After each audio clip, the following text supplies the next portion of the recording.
জাফলং বাংলাদেশের সিলেটের গোয়াইনঘাট উপজেলার অন্তর্গত একটি পর্যটনস্থল। জাফলং সিলেট শহর থেকে ৬২ কিলোমিটার উত্তর-পূর্ব দিকে ভারতের মেঘালয় সীমান্ত ঘেঁষে খাসিয়া জৈন্তা পাহাড়ের পাদদেশে অবস্থিত এবং এখানে পাহাড় আর নদীর অপূর্ব সম্মিলন বলে এই এলাকা বাংলাদেশের অন্যতম একটি পর্যটনস্থল হিসেবে পরিচিত।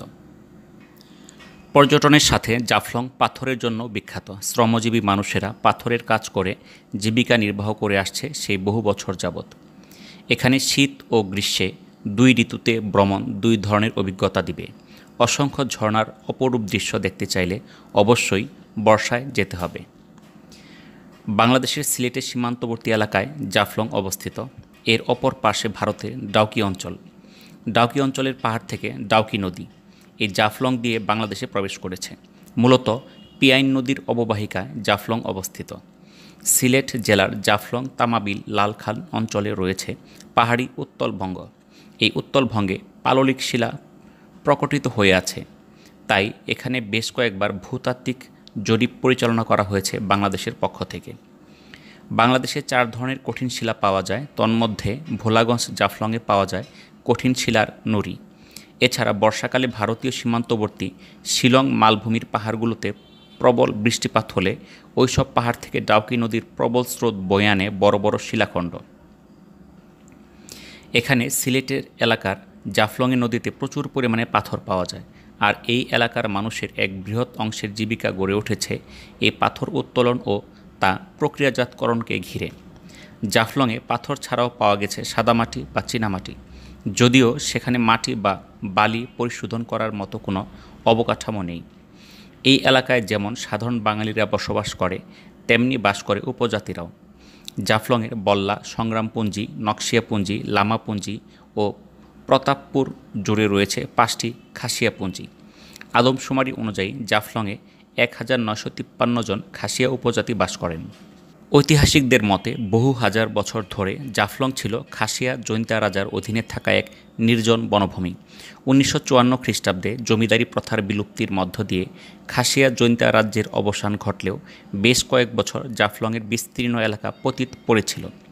পরবর্তীতে ব্যবসায়ীরা পাথরের সন্ধানে বিভিন্ন এলাকা থেকে নৌপথে জাফলং আসতে শুরু করেন, আর পাথর ব্যবসার প্রসার ঘটতে থাকলে একসময় গড়ে ওঠে নতুন জনবসতি। 1971 সালে বাংলাদেশের মুক্তিযুদ্ধের সময় সিলেটে মুক্তিযোদ্ধাদের ক্যাম্প ছিল। জাফলংয়ের সীমান্তের ওপারে ভারতের ডাউকিতে 13 জুলাই ইপিআর ও ইস্ট বেঙ্গল রেজিমেন্টের সদস্যদের একটি সশস্ত্র দল জাফলংয়ে ঢোকে। পিয়াইন নদীর ভাটিতে বাংলাদেশ অংশে রাজাকার আজির উদ্দিনের বাড়িতে ছিল একদল পাকিস্তানি সেনা। উভয় পক্ষের মধ্যে 2 দফা যুদ্ধ শেষে পাকিস্তানি বাহিনীর 5 সেনা নিহত হলে পাকিস্তানিরা পালিয়ে যায়। একই সময় 2 জন মুক্তিযোদ্ধাও আহত হন। এছাড়া জাফলংয়ের পাশে সারি নদীতেও বড় আকারের যুদ্ধ হয়, আর এভাবেই শত্রুমুক্ত হয়ে স্বাধীনতা পায় জাফলং। আর আজ জাফলং বাংলাদেশের অভ্যন্তরে একটি অন্যতম গুরুত্বপূর্ণ স্থানে রূপ পরিগ্রহ করেছে। তামাবিল স্থলবন্দরের শুল্ক অফিসের পাশেই রয়েছে মুক্তিযুদ্ধের শহীদদের গণকবর। জাফলংয়ের বাংলাদেশ সীমান্তে দাঁড়ালে ভারত সীমান্ত অভ্যন্তরে থাকা উঁচু উঁচু পাহাড় শ্রেণী দেখা যায়। এসব পাহাড় থেকে নেমে আসা ঝর্ণা পর্যটকদের অন্যতম আকর্ষণ। এছাড়া ভারতের ডাউকি বন্দরের ঝুলন্ত সেতুও আকর্ষণ করে অনেককে। এছাড়া সর্পিল আকারে বয়ে চলা ডাউকি নদীও টানে পর্যটকদের। মৌসুমি বায়ু প্রবাহের ফলে ভারত সীমান্তে প্রবল বৃষ্টিপাত হওয়ায় নদীর স্রোত বেড়ে গেলে নদী ফিরে পায় তার প্রাণ আর হয়ে ওঠে আরও মনোরম। ডাউকি নদীর পানির স্বচ্ছতাও জাফলংয়ের অন্যতম আকর্ষণ। পহেলা বৈশাখে বাংলা নববর্ষকে ঘিরে জাফলংয়ে আয়োজন করা হয় বৈশাখী মেলা। এই মেলাকে ঘিরে উৎসবে মুখরিত হয়ে ওঠে পুরো এলাকা। বর্ষাকাল আর শীতকালে জাফলংয়ের আলাদা আলাদা সৌন্দর্য ফুটে ওঠে। বর্ষাকালে বৃষ্টি স্নাত গাছগাছালি, খরস্রোতা নদী হয় দেখার মতো। তাছাড়া পাহাড়ের মাথায় মেঘের দৃশ্য যথেষ্ট মনোরম। জাফলং অঞ্চলের উদ্ভিদ বৈচিত্র্যের মধ্যে খাটো জাতের পাম গাছ দেখা যায়।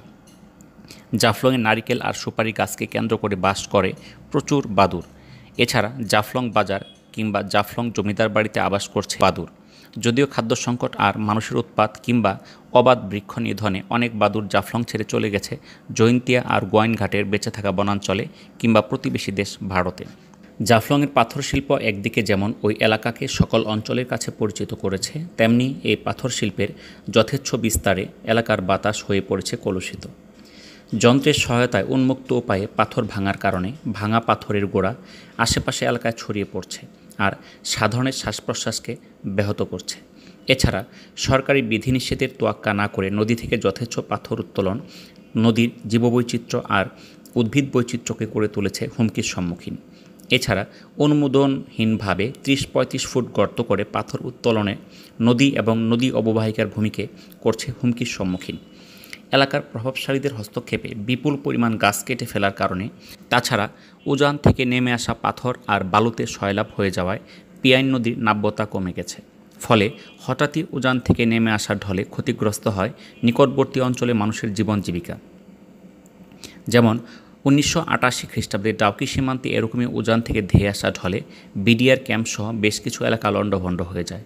২০০৯ খ্রিস্টাব্দের ২০ মে তারিখেও অনুরূপ ঢল ক্ষতিগ্রস্ত করে চা বাগানসহ বস্তি এলাকা। এছাড়া নিষিদ্ধ বোমা মেশিন দিয়ে নদী থেকে পাথর উত্তোলনের কারণে স্থানীয় পিয়াইন নদী বন্যা নিয়ন্ত্রণ বাঁধ ভেঙে বিপুল সম্পদের অপচয় পরিবেশ বিপর্যয়ের অন্যতম একটি উদাহরণ। ১৯৮০-র দশকে সিলেটের সাথে জাফলংয়ের ৫৫ কিলোমিটার সড়ক তৈরি হওয়ার মাধ্যমে দেশের অন্যান্য সকল অঞ্চল থেকে এই এলাকার সাথে সড়ক যোগাযোগ প্রতিষ্ঠিত হয়। সড়ক পথে সিলেট সদর থেকে এই স্থানের দূরত্ব ৫৬ কিলোমিটার। জাফলং জিরো পয়েন্টে রয়েছে তামাবিল স্থলবন্দর।